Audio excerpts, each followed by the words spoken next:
ఓం శ్రీ గురుభ్యో నమః. అందరికీ నమస్కారం. నేనండి మీ సౌమ్య. ఆధ్యాత్మిక జ్ఞానం ఛానల్‌కి స్వాగతం, సుస్వాగతం. ఇవాల్టి వీడియోలో గురు పౌర్ణమి ఈ సంవత్సరంలో ఏ రోజున వచ్చింది, ఆ రోజు ప్రాముఖ్యత ఏంటి అనేది తెలుసుకుందాం. హిందూ మతంలో గురువు తల్లిదండ్రుల తర్వాత స్థానం ఇచ్చి గౌరవించారు. తమకు జ్ఞానాన్ని, విద్యను అందించిన గురువుని పూజిస్తారు.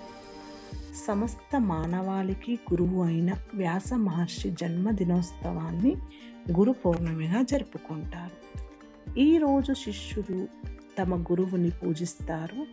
అంతేకాకుండా ఎవరైనా జీవితంలో ఇబ్బందులను ఎదుర్కొంటుంటే శ్రీ మహావిష్ణువు లక్ష్మీదేవిని పూజించి ఉపశమనం పొందుతారు. ఈ ఏడాది గురు పౌర్ణమి ఎప్పుడు వచ్చింది, ప్రాముఖ్యత ఏంటి అనేది ఈ వీడియోలో మనము తెలుసుకుందాం.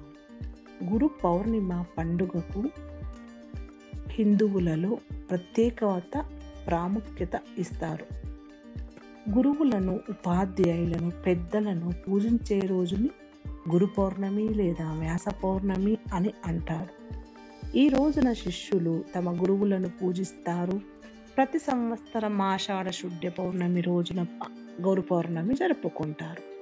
ఈ రోజున శిష్యులు గురు పూజోత్సవం జరిపి గురువులకు కానుకలను సమర్పించి గురువుని సత్కరించి వారి ఆశీర్వాదం తీసుకుంటారు. ఈ సంవత్సరంలో గురు పౌర్ణిమ ఏ రోజున వచ్చింది, ప్రాముఖ్యత ఏంటి అనేది తెలుసుకుందాం. గురువులు తమ శిష్యులను ఆధ్యాత్మిక జ్ఞానం, విద్య ద్వారా మార్గనిర్దేశం చేస్తారు. జీవితంలో ముందుకు సాగడానికి శిష్యులను ప్రేరేపిస్తారు. అడుగడుగునా తమ శిష్యుల ఆత్మవిశ్వాసాన్ని పెంచుతారు. అటువంటి గురువుని స్మరించుకుంటూ జరుపుకునే పండుగ గురు పౌర్ణమి. దీనిని వ్యాస పౌర్ణమి అని కూడా అంటారు. మహర్షి వేద వ్యాస జయంతి అని కూడా అంటారు. గురు పౌర్ణమి, వ్యాస పౌర్ణిమ అని కూడా అంటారు. వేదవ్యాసుడు ఈ రోజున జన్మించాడు, అందుకే దీన్ని మహర్షి వేదవ్యాసుడి జన్మదినంగా జరుపుకుంటారు. మహాభారతం సహా అనేక ఇతర గ్రంథాలు కూడా రచించాడు వేదవ్యాసుడు. హిందూ క్యాలెండర్లోని 4వ నెల ఆషాఢ మాసంలో పౌర్ణమి తిథిని గురు పౌర్ణమిగా జరుపుకుంటారు. ఈ రోజున స్నానం, దానం చేయడం ప్రత్యేక ప్రాముఖ్యతను కలిగి ఉంది.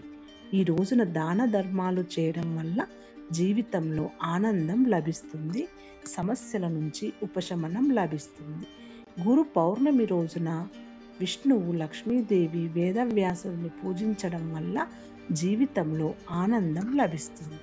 ప్రతి కోరిక నెరవేరి గురు పౌర్ణిమ రోజున ఆచారాల ప్రకారం ఉపవాసం ఉండడం వల్ల జీవితంలో ఆనందం లభిస్తుంది. గురు పౌర్ణమి 2025లో తిథి వివరాలు చూద్దాము. పౌర్ణమి తేదీ జూలై 9న మధ్యాహ్నం 1:36 గంటలకు ప్రారంభమవుతుంది. పౌర్ణమి తేదీ జూలై 10న 2025న మధ్యాహ్నం 2:06 ముగుస్తుంది. ఈ నేపథ్యంలో గురు పౌర్ణమి పండుగను జూలై 10న జరుపుకుంటారు. ఎందుకంటే మనం ఉదయ తిథినే ప్రాముఖ్యత ఇస్తాం కాబట్టి. అందుకని జూలై 10వ తేదీ గురువారం గురు పౌర్ణమి జరుపుకుంటాం. గౌతమ బుద్ధునితో సంబంధం. గౌతమ బుద్ధుని గౌరవార్థం బౌద్ధులు కూడా గురు పౌర్ణమిని జరుపుకుంటారు. భారతదేశంలోని ఉత్తరప్రదేశ్ రాష్ట్రంలో సారనాథ్లో గురు పౌర్ణిమ రోజున గౌతమ బుద్ధుడు తన మొదటి ఉపన్యాసం ఇచ్చాడని బౌద్ధ మతస్థులు నమ్ముతారు. ఈ విధంగా అక్కడ కూడా గురు పౌర్ణమిని జరుపుకుంటారు. ఈ విధంగా ఇవాల్టి వీడియో అయితే ఇదండి. ఈ వీడియో మీకు ఉపయోగకరంగా ఉన్నట్లయితే తప్పకుండా షేర్ చేయండి. కొత్తగా చూస్తున్న వాళ్ళైతే సబ్స్క్రైబ్ చేసుకోండి. ఈ వీడియోలో ఉన్న ప్రతి అంశాన్ని కూడా మీ స్వంత ఆలోచనలతో నిర్ణయాలు తీసుకోండి. మరొక వీడియోతో కలుద్దాం. అందరికీ గురు పౌర్ణమి శుభాకాంక్షలు.